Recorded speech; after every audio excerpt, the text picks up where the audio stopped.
오늘부터 이제 9월 말까지 여러분께 아까 광고 드린 대로 다윗의 인생을 보면서 잘한 점은 우리가 배우고 다윗의 연약한 점은 나에게도 없는가, 그것을 돌아보는 그런 시간을 가지려고 합니다.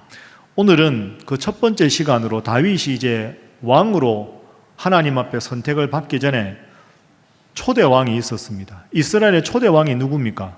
사울 왕입니다. 그래서 사울이 하나님 앞에 어떤 사람이었길래 왕이 되었고 왜 하나님 앞에 버림을 받았는가, 그 점을 잘 살펴야 다윗이 어떻게 왕이 되었는가를 볼 수 있으니까 오늘은 사울 왕에 대한 기사를 말씀을 통해서 한번 살펴보도록 하겠습니다.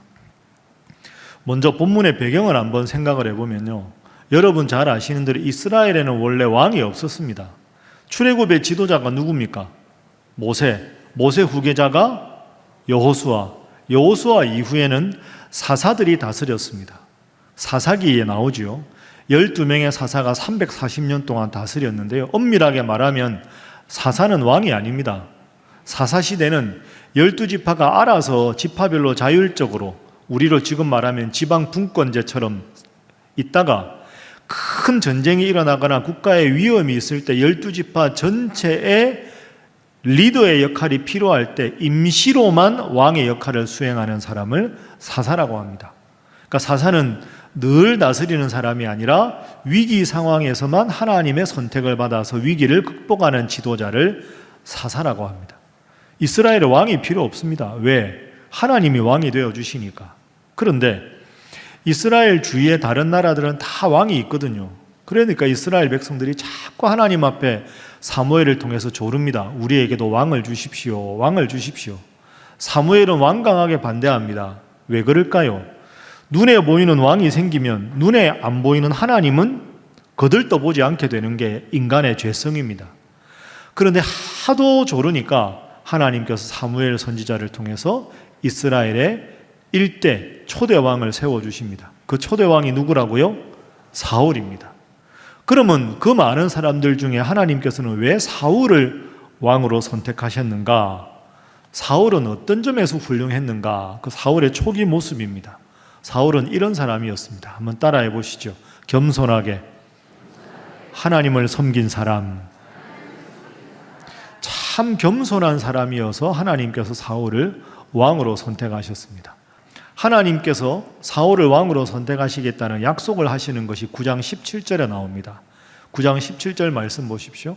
사무엘이 사울을 볼 때 여호와께서 그에게 이르시되 보라, 이는 사울은 내가 너에게 말한 사람이다. 이 사울을 통해서 내 백성을 다스리게 할 것이다. 사울을 왕으로 선출하라. 이렇게 사무엘에게 명령을 하십니다. 자, 그 말을 들은 사울의 반응을 볼까요? 21절 보십시오. 사울이 이렇게 말합니다. 아닙니다. 저는 이스라엘 지파 중에 제일 작은 지파 베냐민 사람입니다. 그리고 저희의 가문은 베냐민 지파 모든 가문 중에 제일 미약합니다. 여러분, 사실이 아닙니다. 아까 9장 1절 보셨지요? 이 사울은 대단한 명문 가문입니다. 그런데 워낙 겸손해서 저는 베냐민 지파 보잘것없는 지파에 그저 보잘것없는 사람입니다. 그런데 어떻게 저같이 부족한 자가 왕이 되겠습니까? 이렇게 말합니다.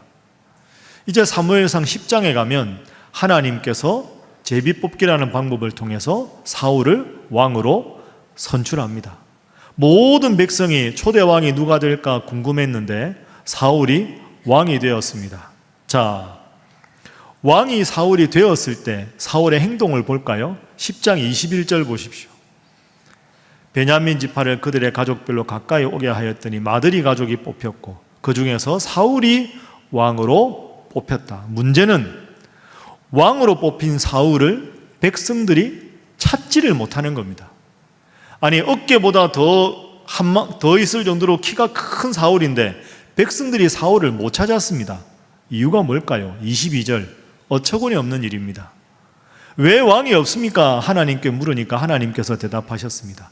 야, 너희의 왕이 짐 보따리들 사이에 숨었다. 그 큰 사람이 짐 보따리들 사이에 숨었습니다. 왜? 왕이 되는 것이 부담스러워서. 왜 부담스러웠을까요? 겸손해서 저는 왕이 될 자격을 갖추지 못했습니다. 그 정도로 겸손한 사람이 사울이었습니다. 그걸로 가지고 어떻게 사울이 겸손하다고 말할 수 있느냐, 여러분 이렇게 생각하실지 모르겠는데요, 11장에 사울이 얼마나 겸손한가가 나옵니다. 자, 사울이 왕이 된 지 얼마 되지 않아서 이웃나라 족속 중에 암몬 족속이라는 족속이 이스라엘을 침략합니다. 그러니 이제 왕이 된 사울이 12지파 전체를 규합해서 전쟁에 나가야 하지 않겠습니까? 사울이 왕이 된 지 처음으로 하는 중요한 전쟁입니다. 결과가 어떻게 되었을까요? 11장 11절 보십시오. 자, 함께 한번 읽어봅니다. 시작. 이튿날 사울이 백성을 3대로 나누고 새벽에 적진 한가운데로 들어가서 날이 더울 때까지 암몬 사람들을 치매 남은 자가 다 흩어져서 둘도 함께 한 자가 없었더라. 아멘. 암몬 족속을 쳐서 암몬 사람 2사람도 같이 있는 사람이 없을 정도로 전부 다 흩어버리고 전부 다 멸절시켰다. 완벽한 승리입니다. 사울이 왕이 된 지 얼마 안 돼서 처음으로 한 전쟁에서 완벽한 승리를 거두었습니다. 비결이 뭘까요? 성경은 그 비결을 6절에서 이렇게 말합니다. 사울이 암몬 족속이 침범했다는 말을 들었을 때 하나님의 영에게 크게 감동되었다. 한번 따라해 보시죠. 하나님의 영에게 크게 감동되매. 여러분, 저걸 쉬운 말로 하면 성령이 충만했다 이런 뜻이지요. 사울이 왕인데 한없이 부족하다고 자기를 낮추니까 그 낮춘 영역만큼 성령 하나님께서 크게 역사를 하셔서 사울에게 승리를 하게 하신 겁니다. 여러분, 그렇습니다. 사울은 누구보다 겸손했기 때문에 이스라엘의 초대왕이 될 수 있었습니다. 자기를 낮추는 만큼 하나님이 사울을 통해 역사하실 영역은 그만큼 넓어진 거지요. 여러분, 이 교훈을 잘 생각해 보십시오. 여러분은 하나님 앞에 얼마나 겸손하십니까? 내가 내 인생의 주인이라고 살아가는 것과 하나님 앞에 내가 겸손해서 하나님이 내 인생을 살아주시는 것, 어느 쪽이 더 형통한 삶을 살겠습니까? 사울은 일찍이 그렇게 살았던 사람입니다. 그렇다면 오늘 우리도 내가 나를 낮추고 겸손하면 내 삶에 하나님께서 더 크게 역사하시면 우리 인생이 더 잘되고 잘되지 않겠습니까? 사울 왕의 이 초기 모습을 여러분 꼭 기억하셔서 정말로 우리 정치 지도자들이 겸손하고 우리 교계 지도자들이 겸손하고 우리 교단의 임원들이 겸손하고 여러분들이 겸손하고 우리 교회 직분자들이 겸손해서 겸손한 자를 높이 들어쓰시는 하나님 앞에 형통한 삶을 사는 여러분과 이 교계와 이 나라가 될 수 있기를 주님 이름으로 축복합니다. 이렇게 겸손했던 사울 왕이었는데 그만 변합니다. 변질됩니다. 여러분, 변화에는 2가지가 있죠. 성숙이 있고 변질이 있습니다. 사울은 성숙하게 된 게 아니고요, 변질하게 됐습니다. 그렇게 겸손하던 사울이 이제 좀 나라가 틀이 잡히고 왕위가 좀 공고해지자 한없이 교만해집니다. 그 교만해진 사울 왕의 모습을 성경은 2가지로 우리에게 소개합니다. 자, 첫 번째 사울의 변질을 볼 수 있는 것은 블레셋과의 전쟁을 앞두고 벌어진 일입니다. 자, 얼마 되지 않아서 이제 2년 만에 이웃나라 블레셋이 또 전쟁을 걸어옵니다. 사울이 암몬 족속을 물리친 것처럼 나가서 싸워야지요. 그런데 겸손했던 사울은 하나님에게 성령이 감동해서 나갔을 때 승리할 수 있었습니다. 그러니까 사울이 지금 깨달은 건 뭡니까? 전쟁의 승리의 비결은 창과 칼에 있는 게 아니라 하나님이 도와주시면 승리하고 하나님이 함께하지 않으면 승리할 수 없다는 걸 배운 겁니다. 그래서 이스라엘은 전쟁터에 나가기 전에 항상 하나님 앞에 예배, 당시로 말하면 제사를 드립니다. 제사장을 모셔다가 왕과 모든 장병들이 함께 하나님 앞에 제사를 지내고 하나님의 함께하심을 믿고 나갈 때 승리할 수 있습니다. 전령이 와서 소개했겠지요. 블레셋이 침범했습니다. 사울이 다급해졌습니다. 전 병력을 모았습니다. 그리고는 하나님 앞에 제사를 드려야 합니다. 멀리 있는 사무엘, 노쇠한 사무엘에게 전령을 보내서 제사를 지내야 되니 사무엘 선지자 빨리 모시고 오라고 요청을 합니다. 그럼 전령이 가서 사무엘에게 전하고 사무엘이 제사 지내러 오기까지 시간이 한참 걸렸겠죠. 그 새를 사울이 못 참았습니다. 여기에 문제가 생깁니다. 자, 13장 8절 9절을 화면으로 보십시오. 사울이 사무엘이 정한 기간대로 일주일을 기다렸는데 사무엘이 아직 제사를 드릴 길갈에 도착하지 않습니다. 백성들의 민심이 흩어지는 게 눈에 보입니다. 9절, 사울이 큰 잘못을 합니다. 함께 9절 읽어봅니다. 시작. 사울이 이르되 번제와 화목제물을 이리로 가져오라 하여 번제를 드렸더니. 아멘. 여러분, 사울 왕의 잘못이 무엇입니까? 제사장 사무엘이 도착하기도 전에 자기가 임의로 하나님 앞에 제사를 드린 겁니다. 결코 해서는 안 될 일을 벌였습니다. 그 제사가 끝났을 때 사무엘이 마침내 도착했습니다. 사무엘이 충격을 받습니다. 이래서는 안 되는 일입니다 하고 말씀을 전합니다. 자, 13장 12절 보십시오. 사울이 변명을 하지요. 맨 밑에 보십시오. 부득이해서 번제를 드렸습니다. 자꾸 백성들 마음이 조급해져서 부득이해서 번제를 드렸습니다. 이어서 사무엘이 말합니다. 14절, 잘못한 일입니다. 이제 왕의 나라가 길지 못할 것입니다. 여러분, 이것이 적은 죄인 것처럼 보이지만 그게 아닙니다. 지금 사무엘은 하나님 앞에 제사를 잘 드려서 하나님이 함께 해야 승리할 수 있는데 왜 인간적인 생각으로 급하다고 나도 참석하지 않았는데 왕이 스스로 제사를 지냈습니까? 라고 꾸짖은 겁니다. 지금 사울 왕의 마음은 전쟁의 승패는 하나님께 있다는 믿음이 사라진 겁니다. 제사를 지내는 건 전쟁터에 나가 싸우기 전에 그저 요식 행위에 불과하다고 생각을 한 거지요. 그러니까 내가 칼과 창으로 싸우는 것이니 제사 지내는 것은 그 일을 위한 요식 행위니까 마음이 급하면 먼저 해도 무방하다고 생각한 겁니다. 사무엘은 제사를 잘 드려야 승리할 수 있다고 생각하는 것인데 하나님의 그런 마음을 사울 왕이 저버리고 제사 지내고 나가서 싸움 잘하는 게 중요하다. 하나님을 의지하는 믿음이 사라졌습니다. 교만한 사울의 모습입니다. 변질된 것이지요. 두 번째 사건이 있습니다. 두 번째 사건은 아말렉이 또 전쟁을 걸어옵니다. 참 전쟁이 많았죠. 한 곱이 넘어가면 또 전쟁에 또 전쟁입니다.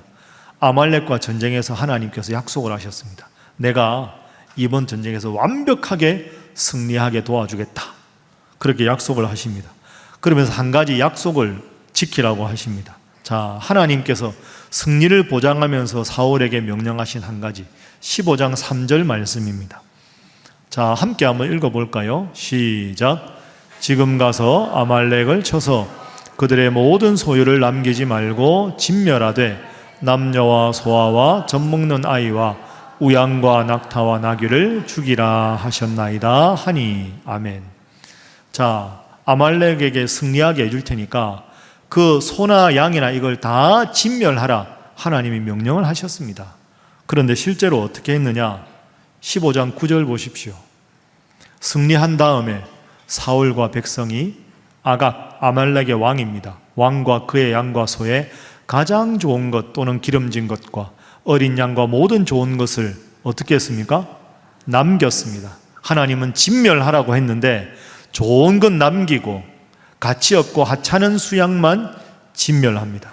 하나님 앞에 잘못한 거지요. 사무엘이 와서 꾸짖습니다. 왜 하나님의 명령을 지키지 않았습니까? 사울이 변명합니다. 자, 15절 말씀 보십시오. 사울이 말합니다. 사무엘에게. 그것은 무리가 아말렉 사람에게서 끌어온 것인데 백성이 당신의 하나님 여호와께 제사를 드리기 위해서 좋은 양과 소를 남겼습니다. 여러분, 9절과 15절을 비교해서 한번 보십시오. 9절에는 이렇게 되어 있습니다. 사울과 백성이 함께 좋은 수량을 다 남겼거든요. 그런데 사무엘이 꾸지람을 하자 15절에 주어가 바뀝니다. 사울이 슬며시 자기 이름은 빼고 백성들이 제사 지낼 좋은 양과 소들은 남기라고 해서 남겼습니다. 비겁하지 않습니까? 사무엘이 괴로워합니다. 사울이 변질을 했구나. 하나님이 이 나라를 가만두시지 않겠구나. 15장 11절 말씀 보십시오. 자, 15장 11절 말씀. 내가 사울을 왕으로 세운 것을 후회한다. 하나님이 이렇게 말씀하셨습니다. 내가 사울을 왕으로 세운 것을 후회한다. 그리고 이어지는 12절 말씀에 보면 사울이 전쟁에서 이겼다고 자기 이름을 드러내기 위해서 성전 기념비를 세우기까지 합니다. 하나님이 승리하게 해주셨는데 자기 이름을 드러내려고 성전 기념비를 세웁니다. 하나님이 사울을 왕으로 세운 것을 후회하십니다. 이 후회한다 하는 말은 후회라는 인간적인 뜻이 아니고 인간의 범죄에 대한 깊은 슬픔, 이런 뜻입니다. 여러분, 이제 말씀을 한번 정리해 볼까요? 사울은 겸손했기 때문에 하나님의 선택을 받았습니다. 그런데 자기 이름을 드러내고 교만해졌을 때 하나님께서는 사울을 왕으로 삼으신 것을 후회하셨습니다. 그리고는 오늘 본문으로 연결됩니다. 사무엘이 사울 왕에게 와서 이야기합니다. 17절 보십시오. 17절 말씀. 사무엘이 이르되 왕이 스스로 작게 여길 그때 이스라엘 지파의 머리 하나님께서 왕으로 삼지 않으셨습니까? 그런데 19절. 어찌하여 왕이 여호와의 목소리를 청종하지 아니하십니까? 교만해졌습니다. 왕이시여, 이제 이 왕국이 오래가지 못할 것입니다. 23절. 슬픈 예언이지요. 왕이 여호와의 말씀을 버렸으므로 여호와께서도 왕을 버려 왕이 되지 못하게 하셨습니다. 여러분, 이 예언을 끝으로 사무엘과 사울은 갈라서게 됩니다. 사무엘도 슬퍼하고 사울도 슬픈 운명에 처하게 되었습니다. 34절, 35절 마지막으로 말씀 보십시오. 자, 34절. 사무엘은 라마로 가고 사울은 기브아 자기의 집으로 올라가니라. 사무엘이 죽는 날까지 사울을 다시 가서 보지 아니하였으니 이는 그가 사울을 위하여 슬퍼함이었고 여호와께서는 사울을 이스라엘 왕으로 삼으신 것을 후회하셨더라. 여러분, 하나님은 어떤 사람을 쓰실까요? 오늘 본문에서 보신 대로 겸손한 사람을 쓰십니다. 이건 사울에게만 해당되는 게 아닙니다. 신구약 성경 전체에 해당되는 말씀입니다. 내가 나를 작게 여기면 하나님 나를 통해 역사하실 영역이 커지니까 잘 될 수밖에 없지요. 내가 왕인데, 내가 지난번에 이겼는데 내 이름을 드러내기 위해서 성전 기념비를 세우고 그랬을 때 사울은 비참한 최후에 빠질 수밖에 없었고 그 가문은 정말로 저주받은 비참한 가문이 되었습니다. 저는 이렇게 생각합니다. 너무 짧은 시간에 큰 성공을 거두어 교만한 것보다 인생에 이런저런 실패해도 겸손한 게 훨씬 낫겠구나. 여러분, 사울이 변질되는데 딱 2년 걸렸습니다. 2년 만에 사람이 변질되는 겁니다. 무슨 뜻입니까? 교만하기가 그만큼 쉽다는 뜻입니다. 겸손하기가 어렵다는 뜻입니다. 그러나 하나님은 겸손한 자를 쓰십니다. 겸손하셔서 하나님의 손에 이끌려서 하나님 앞에 잘 되고 잘 되는 여러분 되시기를 주님 이름으로 축복합니다. 제가 이번에 휴가 기간에 미국에 좀 다녀왔습니다. 미국에 갔다가 보스턴에 갔습니다. 제가 2002년부터 2007년까지 5년간 보스턴에서 공부를 했거든요. 주일날 예배드리기 전날 토요일에 그 5년간 함께 기도도 하고 말씀 공부도 하던 그 비슷한 연령대의 부부 모임이 있었는데 그 모임 분들을 모처럼 만났습니다. 다 큰 자녀 이야기, 옛날에 함께 기도하던 이야기, 성경 공부하던 이야기, 참 즐거운 시간을 저녁도 먹고 한참 시간을 보냈습니다. 제가 좀 쑥스럽긴 한데 그분들하고 오랜 시간을 보냈을 때 그분들이 저한테 해준 말 중에 2마디가 너무 저를 행복하게 했습니다. 말씀드렸습니다. 쑥스럽다고. 쑥스럽지만 소개하겠습니다. 한 분이 이렇게 말씀하셨습니다. 목사님, 신학교 교수 그만두고 목회하신다고 들었는데 그 신일교회라는 곳이 참 평안하고 좋은 곳인가 봅니다. 하나도 안 힘들어 보이십니다. 하나도 안 늙으셨어요. 왜 웃으십니까? 그저 예, 좋습니다. 이렇게 말씀드렸죠. 하나도 안 힘들어 보이는데요. 얼굴 좋아 보이십니다. 여러분, 이거 저한테 참 좋은 말입니다. 그렇죠? 17년 지났는데 얼굴 좋아 보인다. 목회가 행복해 보인다. 목사에게 그보다 행복한 말이 어디 있겠습니까? 두 번째로 들었던 기분 좋은 말은 이제 토요일 날 저녁 늦게까지 이야기하고 부부별로 다 이제 차 타고 집에 가서 그 다음날 예배당에 왔을 거 아닙니까? 부부끼리 이제 다 한밤에 이제 집에 가면서 부부들끼리 차에서 대화를 나눈 겁니다. 근데 이제 남편과 아내가 대화를 나누고 했는데 그 다음날 그 한 부부의 아내가 저희 집사람한테 전화해서 우리 남편이 이러더라 라고 전해준 말입니다. 우리 남편이 그러더라. 배 목사님 하나도 안 변했다고. 20년 전에 가난한 유학생 때나 가기 어렵다는 장신대 교수를 거쳐서 지금은 큰 교회 당회장 목사님이시라는데 목사님이 하나도 안 변해서 너무 좋았다. 여전해서 참 좋더라. 제가 참 행복했습니다. 제가 제일 듣고 싶은 말이 이 말이거든요. 지위가 변해도 한결같더라. 나이가 들어도 한결같더라. 목사님은 변질되지 않으셨더라. 여전히 겸손하더라. 여러분, 목사에게 이보다 더 좋은 찬사가 어디에 있겠습니까?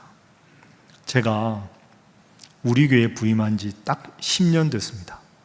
2014년 7월 달 7월 27일 날 위임 목사 투표한 게 어제가 27일 아닙니까? 딱 10년 됐습니다.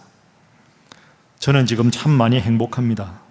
그리고 제가 언제라도 여러분들에게 정말 듣고 싶은 말은 방금 소개했던 그런 말입니다. 우리 목사님은 하나도 변하지 않았어. 여전히 모든 것의 중심이 우리 신일교회야. 우리 목사님은 하나도 변하지 않은 것 같아. 여전히 성실하게 말씀 준비하고 여전히 신일교회 담임 목사라는 것을 가장 자랑스럽게 여기며 살아가시는 것 같아. 여러분이 저를 보고 그렇게 평가하실 수 있다면 하나님께서 부족한 용을 들어 쓰시고 우리 신일교회를 잘 되게 하시고 여러분의 삶에도 큰 은혜와 능력으로 함께 하실 줄로 믿습니다. 그런 목사가 되도록 최선을 다하겠습니다. 옆에 분들과 인사 한번 하시죠. 하나님만 바라보시기 바랍니다. 한 번 더 할까요? 그러면 주님 큰 복을 주실 것입니다. 이제 말씀을 정리하겠습니다.